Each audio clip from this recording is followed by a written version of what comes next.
Today on Locked On Rockies, I'm taking the MLB schedule makers to court. Not really, I'm just making a joke. You are Locked On Rockies, your daily Colorado Rockies podcast. Part of the Locked On Podcast Network, your team every day.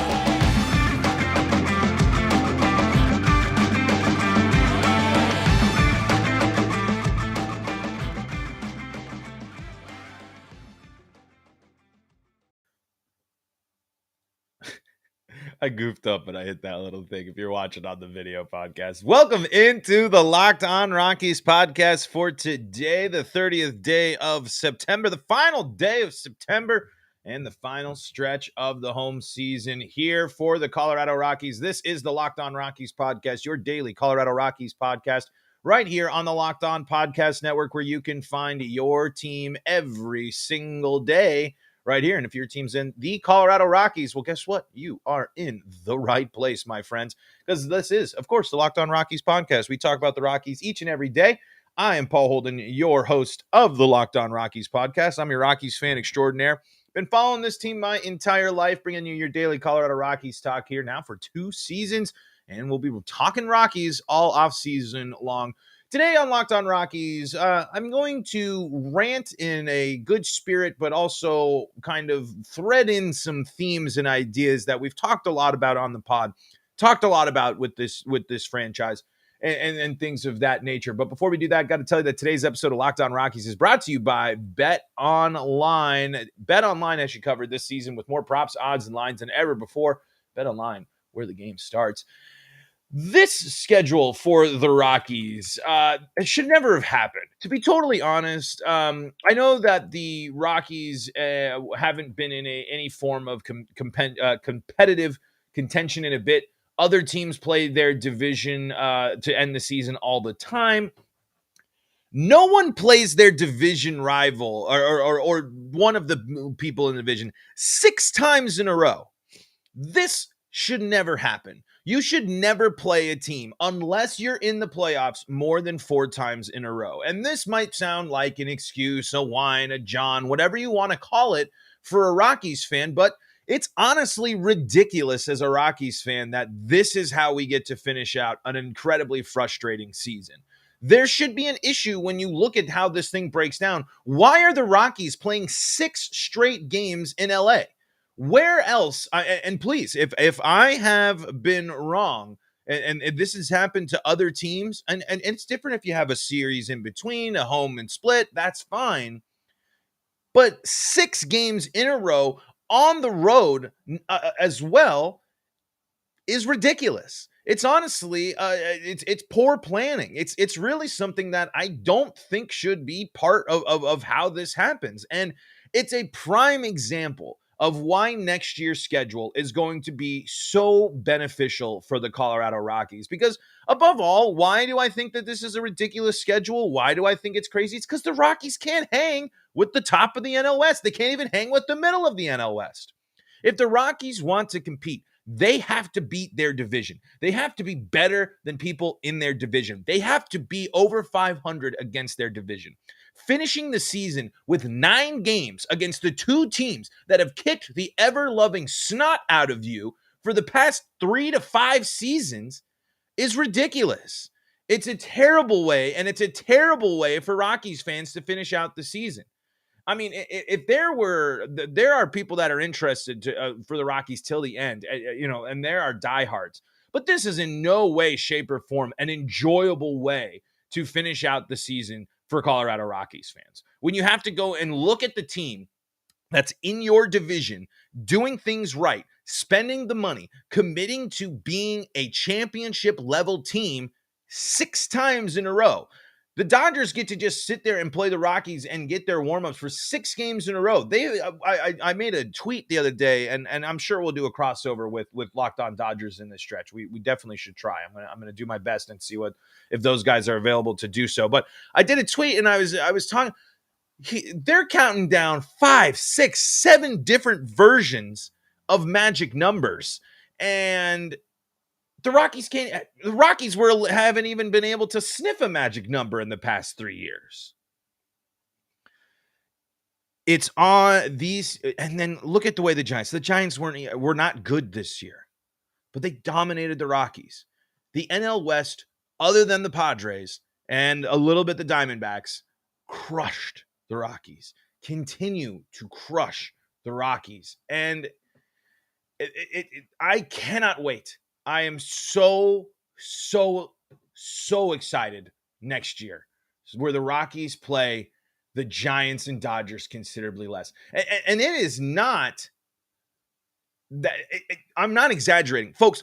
The Rockies were 5-14 against the Giants this year.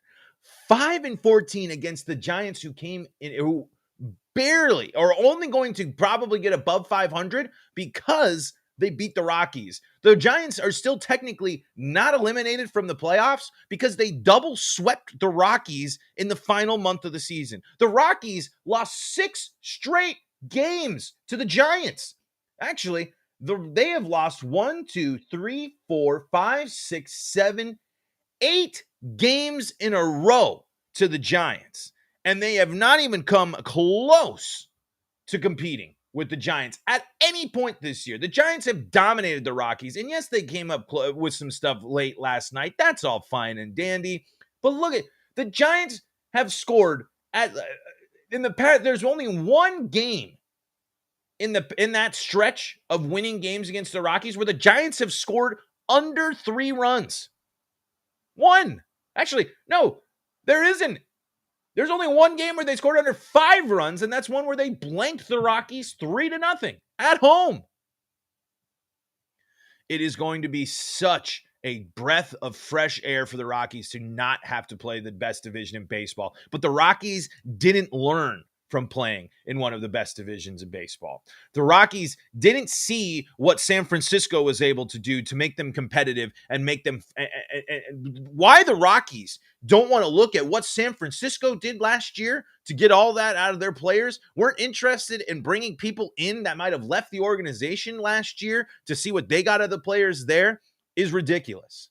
The Rockies have learned nothing from playing in the NL West. They've never won the NL West. They've never been good enough to hang with these teams, and that's on the front office as well. This is a team that if you are in a situation, if the Rockies were competing right now and had to go into the juggernaut Dodgers for a do or die 6-game stretch, what do you think would happen? If the Rockies were flirting with a 3rd place wild card spot right now, and then they had to go into LA, what do you think would happen? 5 losses, guaranteed. Folks, I'm sitting here, I don't even know. I wish I could, with baseball being it is, the Rockies won't lose every game the rest of the season. But this nasty stretch is just a painful reminder that the NL West has always been better than the Colorado Rockies with the rare exception of 2018. It's just ridiculous. And then we're fed the same crap over and over again. And we're going to go through another offseason of the same crap. We've already heard some murmurings of Bill Schmidt. If this team is basically run back with the same scope, just adding Chris Bryant, the Rockies are a 72-win team. That's it. The Rockies have to make the moves, have to do the things that their NL West rivals do to stay relevant, or else you're going to go 5-14 against the Giants. And here's the standings against the Dodgers before they play 6 straight games. The Dodgers already have a 3-game lead over the Rockies here. The Dodgers have won 4 out of the last 5 against the Rockies, increasing that to 7 out of the last 8 against the Rockies, and that goes back to the beginning of the season. 65 and 91 Colorado Rockies are going up against the 108 and 48 LA Dodgers. That's a team committed to winning. That's a team doing what they need to do to build a massive roster of dynamic talent. That's a team that goes up against a good division in the NL West and crushes them. That's what you need to do to win. In the NL West, you have to beat the Dodgers. And what have the Rockies not done? Beat the Dodgers. You can feel good about the series win at the beginning of the season and when it was exciting, sure. But we are about to sit through 6 more excruciatingly painful games for the Colorado Rockies. Diving in more, chat here. We got a comment here from Joel DeGrace in the live chat. We're going to dive into that, talk a little bit more about how beneficial it is, and we'll take a look and we're going to dive more into the Rockies 2023 schedule throughout the offseason as well. But anyway, before we do that, let's take a look at some of the people that make the show possible, and that includes BetOnline. BetOnline.net, that's BetOnline.net, is your number one source for all your football betting info this season. Guess what? It's also going to be your number one source for all your Major League Baseball playoff action as well. Find all the latest player developments, team matchups, news, podcasts, and in-depth articles and analysis on every game you can find. As always, BetOnline remains your continued source for all your sport wagering information with live betting and up-to-the-minute scores for every sport out there. The fastest and easiest way to check in on all your favorite games and events is at betonline.net, and that includes Major League Baseball, MMA, boxing, and golf. Head to betonline.net. That's betonline.net to use your mobile device to learn more. That's BetOnline. betonline.net. BetOnline, where the game starts. Joel DeGrace says the Rocks are continuing to show how badly apathetic ownership can nuke a team. Yeah, I mean, you have to compare the front offices. You have to, because when you and up until this season or until next season, the vast majority of your schedule is determined by how well you play your division. The Rockies have struggled against the division, or at least 2 members of the division. They've gone back and forth with Arizona, and they have handled the Padres. That's true. The Rockies, I believe with that scuffle at the end of the Padres might have ended 500 with the Padres this season. Let's take a look here. Rockies edge out the Padres 10-9 in games this year, but that's 19 games you play just against the Padres. You play another 19 against the Giants. You're going to play 19 games against the Dodgers, and you're going to play 19 games against the Diamondbacks. That is a huge part of your schedule. And again, when you look at how the Rockies handled the NL West, same record against only half of the division. You're not going to get any higher than 3rd place, 4th place, 5th place in the division if you're only able to beat half the division and you have another 38 games where you're getting blown out of the water. This new schedule is going to be so good for the Rockies, and they're going to play good teams. The Rockies didn't beat the teams they should have beat this year. They should have been better against worse teams. But now, instead of playing 19 games against each division opponent, you're getting a series against Detroit. You're getting a series against Oakland. You could upset the White Sox. You could go and and battle the young, exciting Baltimore team. You have much more opportunities to play teams that you either believe that you can beat or should beat because they're coming into Coors Field for the first time in a long time. If the Rockies don't dominate at home next year against teams that don't historically come through Coors Field, that's a bad thing. One of the key things that you can look at and see next year with this schedule and the success of the Rockies next year, how do they play teams that aren't usually in the NL or aren't usually going through Colorado, and how effective are they at beating them? The Rockies have to take advantage of being a good team at home. They need to get back to being a good team at home. The Rockies have so much to do, so many ways to get better before next year, but you have the opportunity to take advantage of close situations because you're not playing the NL West all of these games. What is that? I mean, I know I should do quick math there, but I'm a podcast host, not a quick. 76 of your games.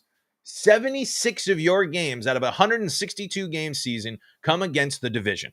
And when you're when you're considerably below 500 in that list, that's a problem. The Rockies have to dominate outside of their division next year. The path to the playoffs, the path to any form of relevancy for the Rockies going forward with the way that the team is run, the team is structured, and the team is organized right now, it's going to come through dominating teams outside of their division. The Rockies this year, the Rockies last year, and the Rockies next year are not better than the Dodgers. They will not be better than the Dodgers Who knows what the Giants will do in the offseason? The Rockies are also not better than the Padres. And the Padres are going to get better next year when Tatis comes back. Even though that's a chunk of the year gone for Tatis, the Padres still proven that they can play good enough baseball, and they're willing to make and do the big moves that are going to keep them relevant and continue to keep them in the conversation on September 30th. The Rockies haven't been in the playoff conversation since about 2 weeks before the All-Star break. There was a what if, there was a good stretch, and there was a possibility forward for the Colorado Rockies. But instead, they have a dominant second half with some of the better teams, including a ton of division games in the second half, especially towards the end of the season, and they have gotten crushed. Since starting this stretch of division play for the Rockies, 1, 2, 3, 4, 5, 6, 7, 8, 9, 10. Not only have the Rockies lost 7 of their last 8 games, they have lost 9 of their last 10 games. And those are all against the division. Those are 2 series against the Pirates or Giants. Those are a series against the Padres, and that doesn't even count what's about to happen in LA. You have a winning stretch. The last winning stretch for the Rockies was at the end of this, was at the end of the Brewers series, where they were able to get 4 wins in a row, and then they were able to get 3 wins out of 5, but now it has just plummeted. Inconsistencies and awfulness against the division are tough. The Rockies have not won a game against San Francisco since August 19th. That was the last time the Rockies have won a game against the San Francisco Giants. That is over a month ago. If you want to compete, if you want to make the playoffs, if you want to tell fans that you think that this team is blah, blah, blah, blah, blah away, tell me how you plan to take on the division. Tell me your plan to beat the Dodgers. Tell me your plan to beat the Giants, because the plan, the away, and it hasn't happened. Has not happened at all. And I mean, but on the bright side of all of this, like we said, the big theme of this, next year can be better, but will it be better? That's the big question. We'll talk about that here in just a moment. Hey, every episode of Locked On Rockies streams live on YouTube. You can be part of the show just like Joel DeGrace was earlier here. If you got questions, we love to answer them live here. Follow on Twitter as well at LO Rockies, and I'm at Paul Holden 33. Forgot to put my little thing back up there. Talking to the schedule, ranting a little bit today. Kind of felt like rant. I had a ranty mood before I fired up the podcast today, but it's just the thing that encourages me that the Rockies can't take away, that the Rockies front office can't take away, is this new schedule. How do the Rockies enter this new era of baseball? The shift being gone, the pitch clock, all of this new coming to the game of baseball. Will the Rockies do anything new? Will the Rockies embrace anything new? Will the Rockies go out and do anything this offseason? And until they prove that they will, they kind of did. I mean, they did spend money last offseason. You can't say that they didn't. We can't sit here and say that Chris Bryant in the lineup for a full season doesn't improve the Rockies, but it doesn't improve everything else. And it doesn't give you enough firepower, and it doesn't give you enough weapons. It's just the Rockies need to, there's just so much opportunity for the Rockies to hold it. We've been saying this the whole time too, but another example with this offseason, with all the changes that should come to your team and are coming to baseball, you have another opportunity to embrace a new wave, a new era, a new generation of Rockies baseball. But the people in charge and the direction of the team, do we really honestly believe that the Rockies will do that? I don't. I need to be proven wrong about the Rockies. I was proven wrong about the Rockies when they built their team and when I was still skeptical about some of the players, and then they made the playoffs the past back-to-back seasons. The front office has given me nothing to be excited about in terms of Rockies baseball this season. Chris Bryant was a big deal. Chris Bryant was a big deal. Yes. But isn't all of the uniqueness of that worn off? And now we're sitting here. We got a new schedule. They're not playing the NL West as much. They're not going to have to deal with the shift as much. They going to bring in all these players. All these teams are going to have to come to Coors Field. I'm still not confident in the Rockies. The Rockies have to do something this offseason. If it gets into the middle of the offseason and the Rockies have done nothing, I mean, the Rockies need to make changes of personnel. The Rockies need to make changes on the roster. The Rockies need to do a lot. But I'm not going to hold my breath. And it's going to be unfortunate to see teams that never come to Coors Field out-hit the Rockies at Coors next year because this offense is so bad. And it's going to be a bummer when Rockies pitching, coached by the same thing, regress even further with no backup plan in place. It's just been tough, folks. I really want to bring positive, happy energy sometimes, but the way this season has gone and the way the schedule breaks down and the way the schedule is set up for the Rockies, the end of September and end of this have been absolutely cruel, have been brutal to Rockies fans. And if the people leading this team still have the confidence that they do in this team as they did at the beginning of the season, buckle up. 65 wins. That's where we're going to sit.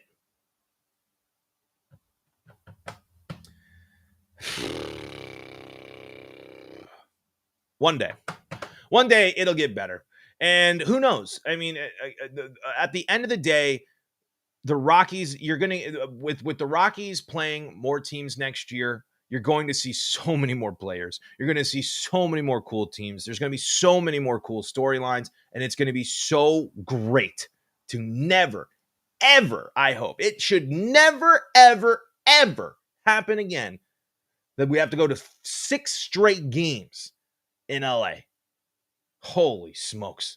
Please, call me up, person who set the schedule, this part of the schedule. I want to know how this broke down. Because are you excited, Rockies fans, to watch any of these games? Any of these last games of the season? And I know you are. I know there's Rockies fans out there pumped because they want to watch their team for the rest of the season. But the new schedule, the new look MLB is going to be, in terms of seeing more players, seeing more teams, is so great. I cannot wait. And I never, ever want to see a 6-game set against the Dodgers other than in a championship series or a playoff series where the Rockies win. At Rock's Hot Takes, let's call it a Rockies rant. Usually comes sometime during June. Yeah, honestly, it usually comes like once a week on this show. But folks, let's get into the weekend. And you know what? I know it was a negative show today, but enjoy your last time with Rockies baseball. I still like to throw it on. It's still something I miss throughout the offseason. Enjoy it. Watch your teams. But you can't really see, but I'll take it down. But for those that are curious, if you're wondering who I am locking onto, hopefully, and I know it's not confirmed yet, but I'm all in on the Mariners bandwagon this playoff season. I think the Mariners are the blueprint for the Rockies. I think the Mariners are a team that have so many similarities with the Rockies in terms of poor performance, poor drafting, and just poor perception. And now they're turning it into what should be a pretty darn exciting 5-year window of baseball in Seattle. That is something I hope to explore this offseason, doing some crossovers and things, maybe talking to some people in the Mariners, around the Mariners if I can, just because I got some connections with them. But at the end of the day, folks, enjoy playoff baseball. Enjoy the end of the Rockies season. I know 6 games in LA isn't exactly the most exciting way to finish up the season, but we'll be breaking it all down. We'll be talking about it here on Locked On Rockies. So subscribe to the YouTube channel. Thanks to @Rocks Hot Takes. Thanks to Joel DeGrace for joining the show today. And thank you all for tuning in and making Locked On Rockies your first listen of the day. Why don't you go make Locked On MLB your second listen of the day and stay up to date with all things Major League Baseball. You can also stay up to date with all things Colorado sports with the Locked On Broncos, Locked On Avalanche, and Locked On Nuggets podcast. And remember, follow the show @LO Rockies. Follow me @PaulHolden33 on Twitter. Subscribe on YouTube. And until next time, folks, this is Paul Holden saying so long from the Locked On Rockies